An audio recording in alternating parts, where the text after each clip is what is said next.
What's up, everybody? Welcome to Cool Movies Podcast, episode 18. Yeah. We've been on vacation for a minute, and so that's why you haven't heard anything from us. But the good part is, now that we have so much time, we have a lot of movies to talk about, some good series to talk about. The last episode, we were talking about the first 3 episodes of Stranger Things. Yeah.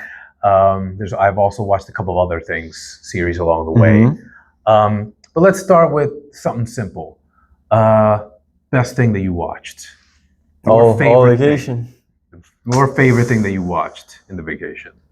Let me open the letterbox to remember.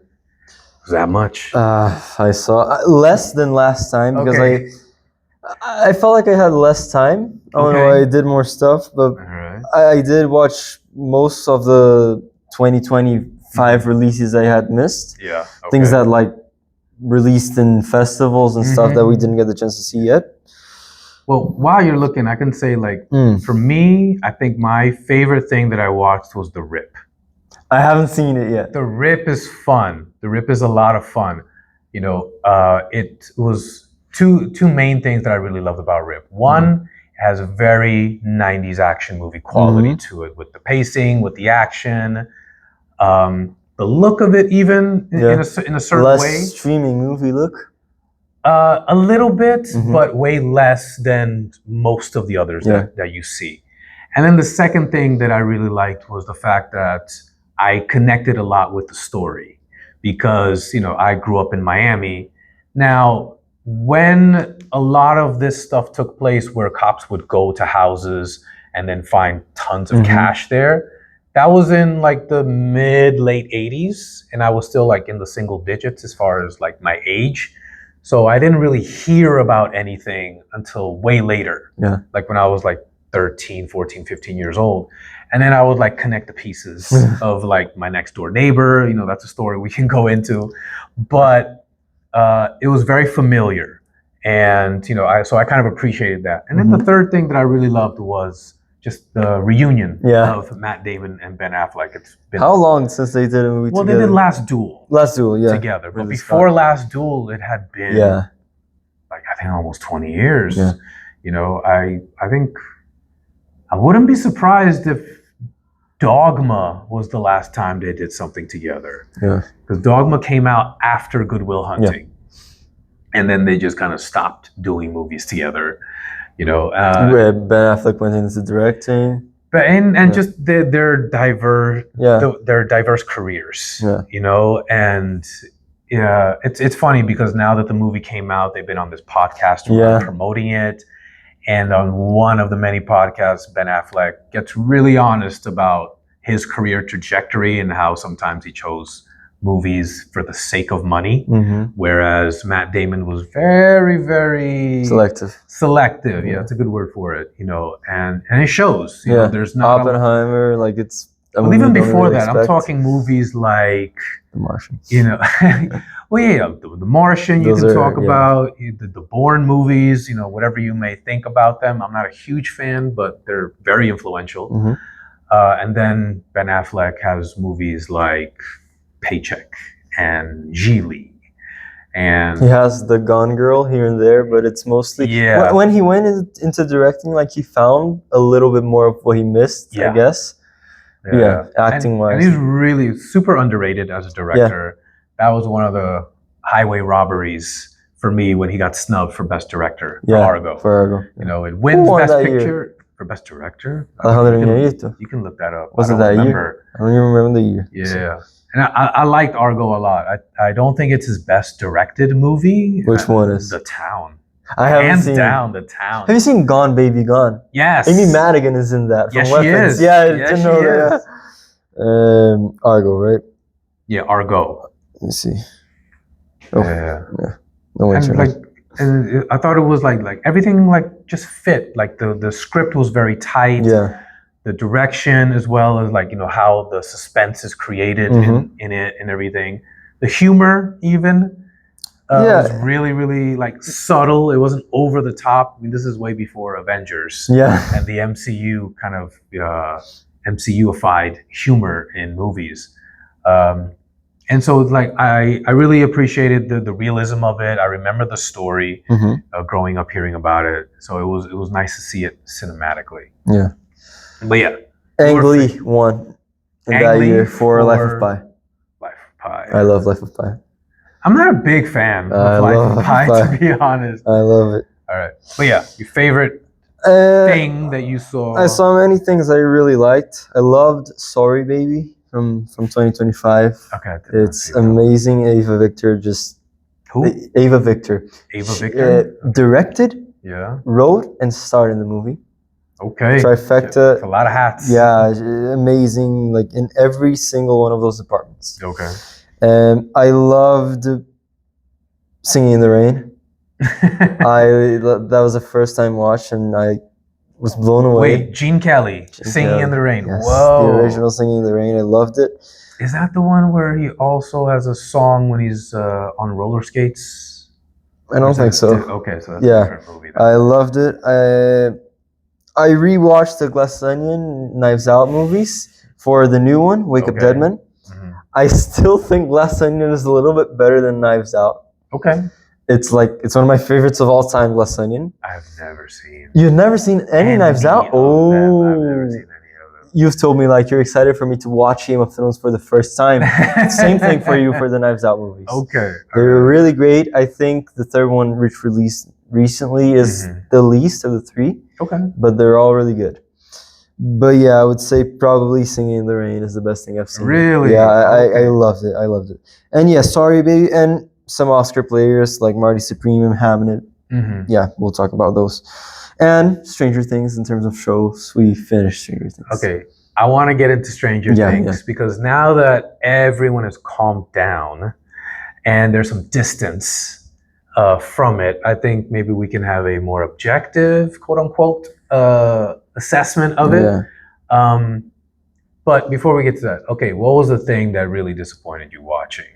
These final episodes. No. Of what you watched during the least enjoyable. Honestly. Yeah. Die My Love. Die My Love. Is that the Jennifer Lawrence movie? Okay. I'm sorry, I hated that. Yeah. I hated boring. Like she's great and Robert Pattinson's great and it looks good. That's it. That's it. It's just a kind of a chaotic movie, which like many people say, oh, it's like a kind of Mother performance from Jennifer Lawrence, that kind of movie. Right. Mother is a great movie. I saw that too in the break. I liked it a lot. And Die My Love just, it had many abstract meanings, but it never invited me into those. Interesting. Too much abstract, too much like the same thing happens again and again and again.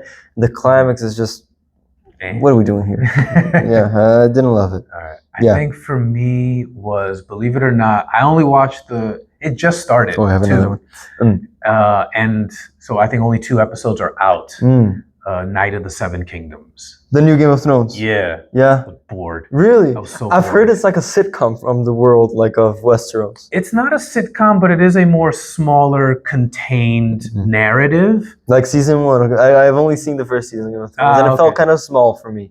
It's smaller than maybe the rest of the series, but there's still a big quality to it. But no. There was one moment I really, really liked. Because I remember reading beforehand that they were not going to use the theme song of Game of Thrones, which they used again for House of the Dragon. Yeah. And that was its own kind of controversy, that House of the Dragon used the music. And I read that they were not going to use the music. And so I was like, okay, maybe they'll do something else. There is a musical theme that plays throughout, which is fitting for the type of narrative that it is. But there is a moment where you see Duncan the Tall, and he's standing really close to a tree, and he's looking up, and it's almost like this like heavenly gaze, and he sees this bird in the tree, and then you kind of hear the theme song of Game of Thrones coming through the bird, not through the bird, but just kind of in the background. So you're like expecting it to pop up, like, okay, now they're gonna have an opening sequence and all of that. But then what you see is that, because it's kind of a weird angle, what you see is him, he's taking a dump and then you see it fall out. So it's almost like they're crapping on the music and the big ideas and bigness of the previous series. That was like kind of interesting. And then the music stops. Yeah. That was kind of interesting, kind of interesting statement. But then the rest of it was just so slow and plodding. And I was like, okay, I'm not watching this. You know, is it only 2 episodes right now? I don't know how many episodes it is. Because I read the book. I read the book. We have the book actually here. Yeah? Yeah. And it's 3 short stories. So I imagine they might do like 2 episodes per short story. Okay. And maybe the last short story, they can elongate it to maybe. But is it like 3. An anthology? Yeah, just a collection of short stories. And they said there's going to be like no dragons, no like hint of the royal family really. And I'm like, okay. They want to keep it small. Fair enough. But I don't care. Like even yesterday, like we were just, surfing through HBO Max, and my wife asked me like, hey, the second episode is out. Do you want to watch it? I'm like, nope. Because she fell asleep when I watched the first episode, and I'm like, I wish I was her right now. I was just not into it. So that would be mine. Yeah. Okay. Something I also didn't love was Spirited Away. Really? Yeah, I'm sorry. I didn't do it for you. I don't know if it's just too weird for me, too nonsensical, kind of abstract. But I thought it would look good. I mean, anime is... I'm not a huge fan of anime, but I've seen some things here and there. Do you like Spirited Away? I don't remember watching it. I feel like I might have. And there's one that I watched that I really liked, but I don't remember the name of it. And maybe or maybe one of you watching or listening can remember. I think it's a shooting star that goes across the sky. Your Name. Thank you. That I liked. I like Your Name a lot. That isn't Studio Ghibli, I think. I think it is. I think it's not the same studio. It is anime, but I don't know. It's one of those iconic Japanese anime filmmakers. But it was really good. I really enjoyed it. Yeah, I remember I saw it 2017, 2018, because I was here in Brazil. But I'm just not super into anime. It just doesn't do it for me. But I can respect that people love it. Yeah. And they do really, really cool things. It just doesn't connect with me. All right, let's deal with Stranger Things. Okay, I loved it. I'm gonna be very honest with you. I loved it. I see some of the criticisms, but I get the feeling, and I got the feeling almost immediately, that all of the online hate that is getting is really people wanting to crap on it so they can get views. That was my assessment of it. It's not the strongest of seasons, but I definitely don't think it's as terrible as other people are thinking about it. And we can go into the details of why, but give me your overall assessment. So the first volume we talked about, I liked, didn't love. The second one, people hated, apparently. I thought it, like, when I first saw it, I thought it was better than volume 1.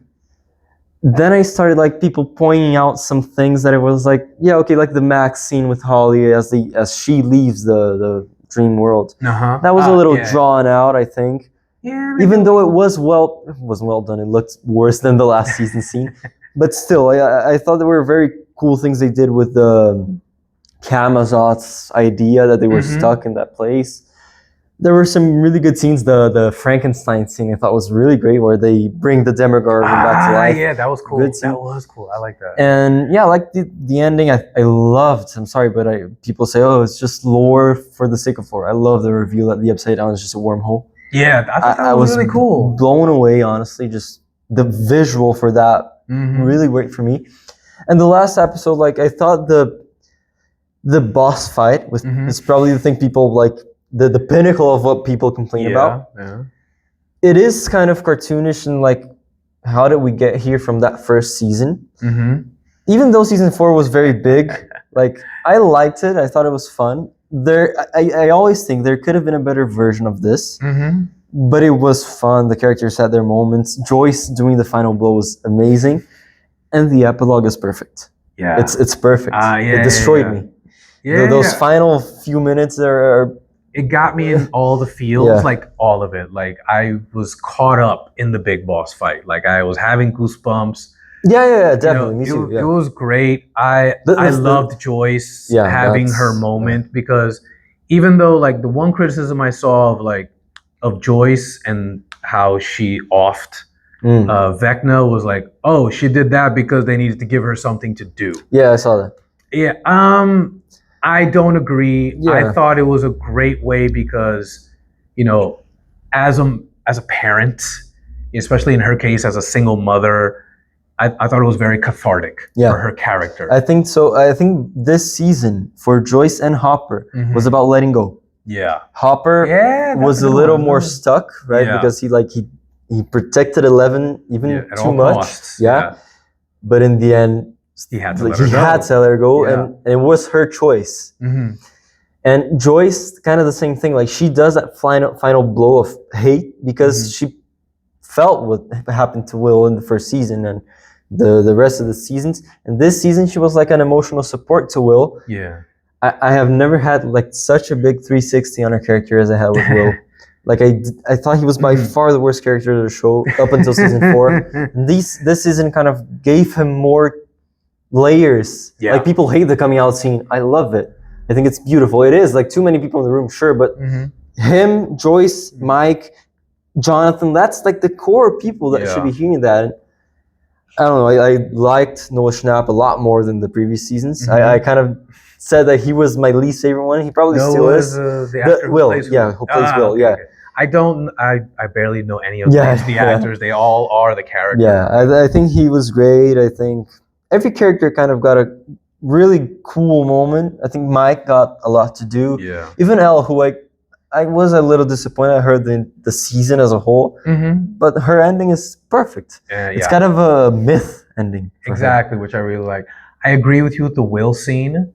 My only critique of the Will scene is that it's incorrectly placed in the episode. I get it. Yeah. I would have liked it to have been like 15 minutes before because, like I did a little bit of team sports growing up, and when you are going out for a big game, like a big moment where everyone has to come together to do something bigger than themselves. That's also something I loved. Everyone doing it together. Yeah, like groups, that was great. Together. But my only problem was like, they're on their way to like try and save the universe, basically. And so they need to be focused. So the whole idea of somebody saying, pay attention to me now, instead of focusing on the mission, that was, I thought, incorrectly placed. Having said that, I thought it was beautifully acted. I thought it was beautifully written. It was great. And even though like I have a sense of humor, so I loved some of the AI reinterpretations of that scene. I tend to have a bit of a dark sense of humor, so that really kind of tickled me a lot. But in general, I loved that scene. I even loved how when Mike was talking about what their futures are, like you saw what Will's could be, and I'm like, and even when you see like, and it's a short moment for Will when he was describing what his life is going to be like. To me, what stuck out was like there's like a wave of relief and lightness from Will in that short little vignette in the bar. Whereas he just feels heavy and uptight and tense the entire time until he finally comes out. I felt like he couldn't collaborate as much if he didn't get that weight off his chest, because he knew he would probably be a part of it, the fight with Vecna. So, and it was also like, particularly to me, I hated that they hinted on him and Mike having something in the last season. Like, sure, but why would you do with those two when Mike is with 11? Yeah. And then this season I was like, muddle it up. Yeah. This season I was like, please don't mess with that. And that scene was kind of like, oh, I see what you did. the moment he says it's not about him, the person, it's not him. Yeah. That's when the first get it. Like it's important for Will, not for everyone else. Exactly. Yeah. It's not like his attraction to Will. It's just like to Mike. It's like what Mike represents. Yeah. In that case, so I thought that was great. I loved all of it. Yeah. Another thing that was really bothering me, but I love that there was a resolution to it, was Dusty and Steve. Yeah. Because to me, they're my favorite couple in the show. And so when they were just at each other's throats, it just, guys, get over it, please, because they have such a great chemistry, such a great dynamic. Like, what is it, season 2 or 3? I think it's season 3. Where they start. Where you see them like as best friends, and Steve's working in the ice cream shop. Like it was just so. I saw a great meme of like that scene, and then the caption is, "There's an entire fan base around this scene alone." And I'm like, yes, because it's so innocent and it's so loving and it's so hilarious and charming and gratifying. Like you saw them the previous seasons become that kind of friends. Yeah, they built up to it nicely. So when they like reunited, it was very, very satisfying. And for me personally, Robin stole the show. Mm-hmm. I like her a lot. Yeah. When her as the DJ, Rockin' Robin. Yeah. When they play Landslide in the ending with her. That's a good one. We can talk about music too. Yeah. I have gripes with music, but yeah. So Robin.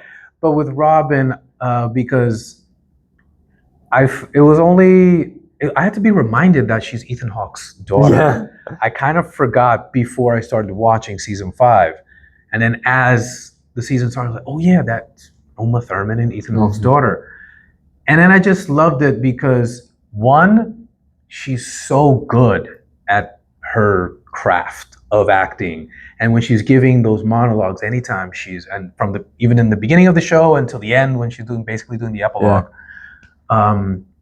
she has this like raspy voice. It's so smooth. Yeah. Not her voice, but I see what you're getting at. But her delivery of her lines, it's so natural and it's so easy, and I'm like, you definitely were watching as a kid, your mom and dad do what they do, so I was really happy that she's not Ethan Hawke's daughter, like she has her own, she's solidified. And she has a good career too. Like she participated in films with Wes Anderson, Quentin Tarantino. Yeah.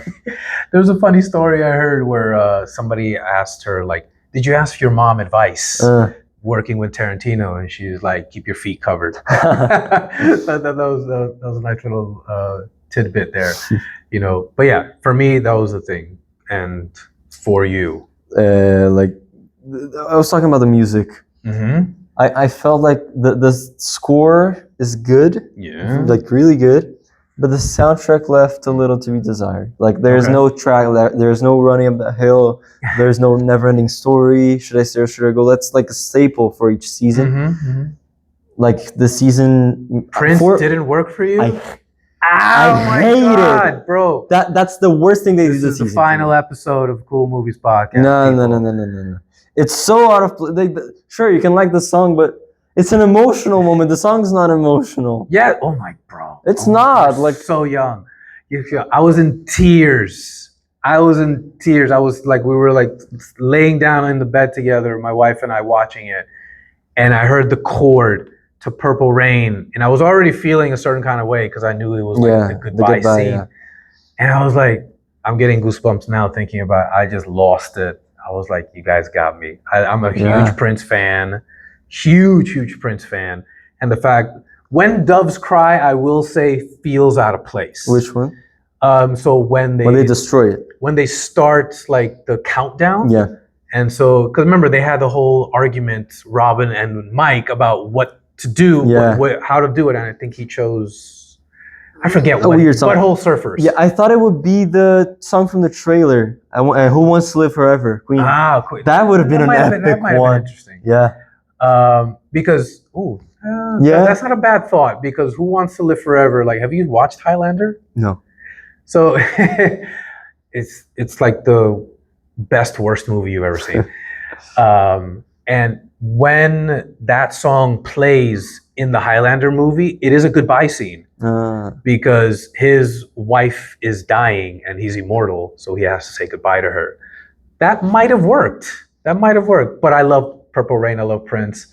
When Doves Cry, I was like, I kind of dug it, but it didn't really fit. But I just love that Prince was there because in history, Prince was notorious for never allowing his music to be played. They said that the first, like, this is the first time this song has been used in any piece of music. Yeah, he was very much like, no, you don't use my thing for anything.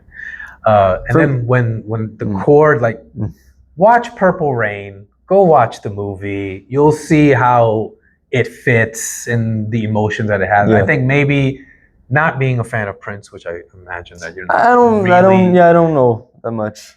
Yeah, and then also not having seen Purple Rain, so the song might feel out of place for you because that's the word, out of place. Fair enough. A little. But fair enough. Okay. But I get, like, people. I saw many people. I love this song from my childhood. Yes, man, because the song is about a breakup. Oh yeah. Yeah. I feel like because I don't remember. What's the lyric?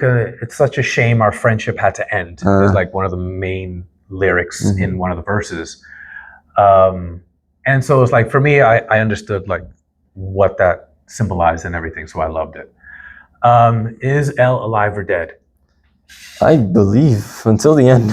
She is, like, these kinds of endings, very much ambiguous, are really like not a test to the fandom, but kind of a final test of loyalty for me. Okay. Like, cool. I've been with this show since 2019. Season 3, I saw, like, up until season 3 in 2019. I remember the day I started it, like, I asked for, like, as an Easter gift, Netflix account. Yeah. And immediately, because everyone was talking about it. Yeah. So I immediately started. Since even the build up, I was with it since day one. Yeah. 2016. And it started as a small show, right?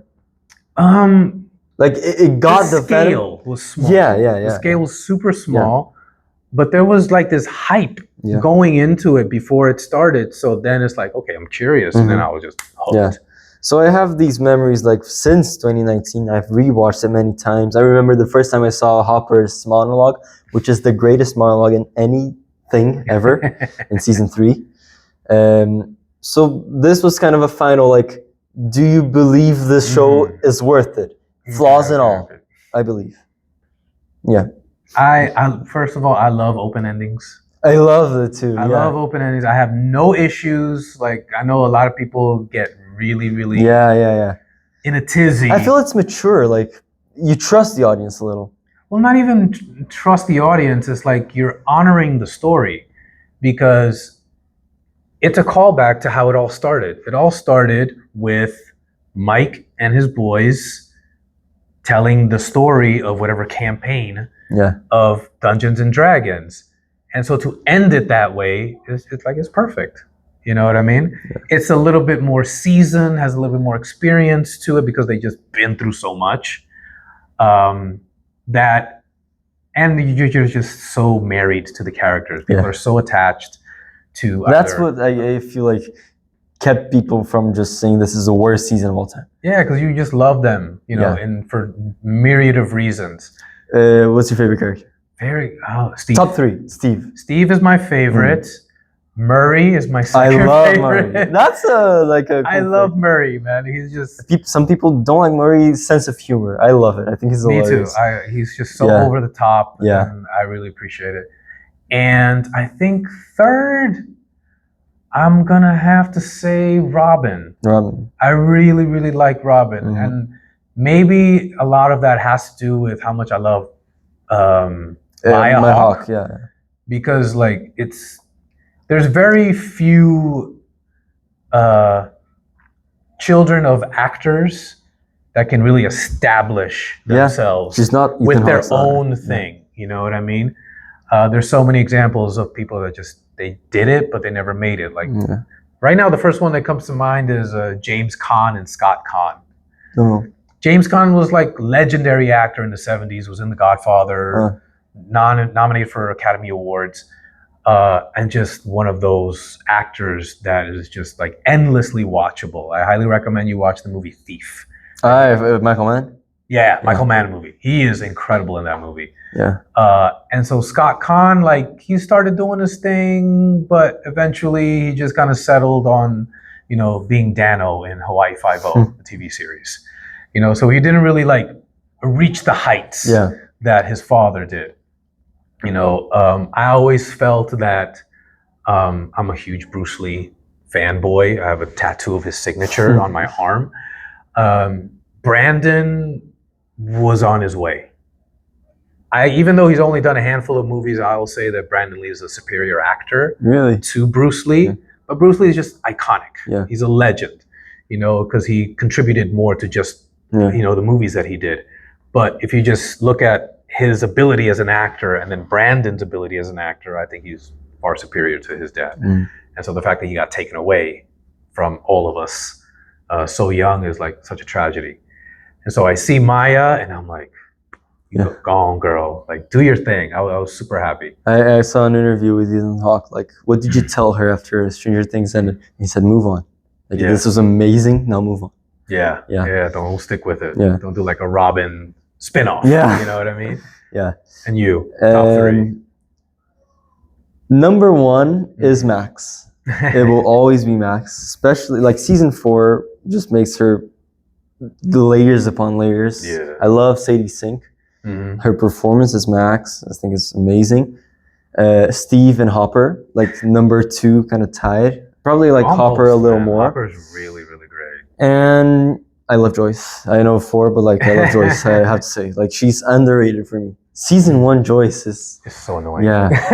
No, come on. She's so annoying. She's great. And Dustin, of course. Like, everyone loves Dustin. Yeah. Let me add this to it, because I think a lot of this has to do with also why there's so much just online negativity towards season 5. I think there's a huge problem with having so much time in between seasons. I don't like that. I don't like it, because I can understand why it's done, because then it kind of gives people a reason to rewatch things. And I also grew up in a different time where it's like 20 plus episodes a season, a few months off, and then 20 more episodes, and it was very, very consistent in that way. Some like, I know you don't watch it, but The Bear, every year they're consistent. This year, I think, was the only year they didn't release a season. Oh, wow. Okay. Yeah. So I don't like the 2 years. Like, there's no reason 5 seasons should take 10 years, despite the how big the scale was as each season progressed. So I didn't really appreciate that. I feel that, but for me, like, for selfish reasons, I literally grow up with them. Yeah, because they're seniors and I'm senior. So that's just like, if you had to take 10 years to make it, whatever. Yeah, so that also would be like my only gripes. Yeah. Do you have any least favorite characters? Not really, honestly. Not really? I think everyone is. I was did thinking they already about this. Die? Yeah. I loved Sean Astin's character, like, he died, and Eddie. He was a good, he was cool, but I wasn't too broken up when he died. Really? Yeah, not and really. Eddie too, like. Eddie broke my heart. Yeah, both of them. Eddie broke my heart. Yeah. Would you have a least favorite? Billy. No. Billy, I could care. There is a way that maybe I could have liked Billy, because. But you're not supposed to like him for me. Only after he dies. But the thing is like, that's his one heroic act. It's his one moment of redemption, maybe you can say. But there's no hint to that going into that moment. And the redemption, that's kind of like my problem. So one of the things I always say, and I talked about this, with other people, where I wish there was at least maybe a mini scene that shows some love and affection between Billy and Max. Because that doesn't exist. So when season 4 rolls around and she's mourning his death, I don't feel it as much. I feel like she mourns him so much because she understands him more than connects with him, because he was abused by their father. Yeah. And that is shown. That's, like, I think it's just one scene too, but it's like, that's what gives him not the worst person in the world. Yeah. It's like structure. Because it really, and even if you think about it, it doesn't have to be even a scene between them two, like a whole scene. Yeah. It could just be one line, and then maybe they exchange a look. Yeah. and we weren't. Maybe in season 3 before he got mind flared. Yeah. Like before that, or even like there's a moment during one of his episodes or something. But those are like little nitpicks because I'm still on the bandwagon, and I think will always be. It's one of the great shows of all time. Yeah, I will definitely put it up there with anything. You want to say Breaking Bad, The Sopranos, The West Wing. It's up there. Yeah, it's timeless. People are always going to go back to it. Yeah, I think it knows what it is so well. Too. Like the music, the production design, it feels alive. This is 1980s of America, especially the first season. Yeah, like it's so you're there, and that was the fashion, that was the music, that was the hair, even the score. Like it feels from the time. Yeah, like the synth wave type of thing. So I remember I was talking to this dude, and over the break, I had met him, and we're like kind of just getting to know each other. And one of the things, like I'm really glad I met you because I can learn a little bit more about American culture and whatnot. And I say to him at some point in the conversation, like, "Have you seen Stranger Things?" And he's like, "No, my wife and I have never seen it." If you want to know American culture in the 1980s, like everything that I said, with the malls and the parades that they do, the toys. Like I remember there was a moment right in season 5 when Holly is taken. There's a light bright in her room. You don't know what I'm talking about. I think what is it? It's like a toy that is kind of like you attach pieces to it, almost like a little board, and it lights up to different colors, so you can like create different, images with it. It's very low tech, but I remember that commercial growing up, so I was like, light bright, I remember it. And then there's the Tiffany song with the Tiffany radio. I think we're alone now. That was the classic song of the 80s. Under a Landslide, the best needle drop of this season. I love that song. And the moment, like the second she says, "I think we're alone now," is where Holly like comes up to the mirror to see she's alone and she can't do whatever. So that was really, really cool. Yeah. Okay, we got fast ranking of the seasons. Oof. Season 1 is perfect.